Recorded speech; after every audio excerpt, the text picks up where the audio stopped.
आम देश भारतवर्ष निर्दिष्ट भाव धर्म जी भाव में विभक्त बा अध्यात्म विद्या जी प्रकार दि जाऊँगी बुझे दि जाऊँगी अन्य कौन देश से सब ना धर्म बर्तमान विभिन्न भाग में विभक्त किए कौच ठाकुर पूजा दी बेला कर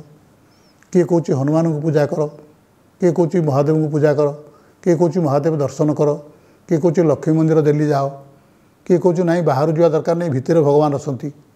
निजे बसी ध्यान कर भीतर भगवान को खोज ये बहु प्रकार माने एते प्रकार बाट किए कौच बाहर मोटे खाओना अन्य लोक रोषे कले खाओना किए कौच ना निजे हाथ रोषे कर परिष्कार परिच्छन्न रोषे कर खाओ किए कौच खावा पूर्व अतिथि की दियो किए कौच अतिपति किसी ना निज कथा आग बुझ पिला कथा आग बुझ ये जो विभिन्न प्रकार बाट सब खोली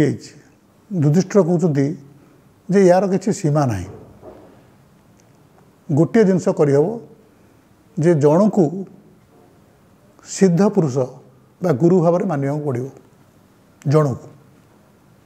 तुम्हें क्या गुरु मानिब से तुम दायित्व मानिला परे तुम्हें तांको बाट को अनुसरण कर क्या उपदेश देवा दरकार नहीं समस्ते जानते कौन भल कौन खराब धर्मवाणी कहुच्ची सत्संग हो चल जा भल किंतु तुम्हें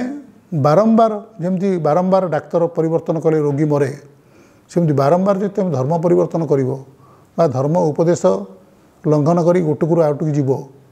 ताले तुम्हें कौन प्रकार धर्मर सुफल पाइपर ना तेणु युधिष्ठिर कहवा कथा जे जन को मान ताको कथा अनुसार काम कर एवं अन्य माने जो बाटे जाउछंती ताको समालोचना कर ना से विषय मुंडे पुराने सी जो बाटे जाउछन जातु।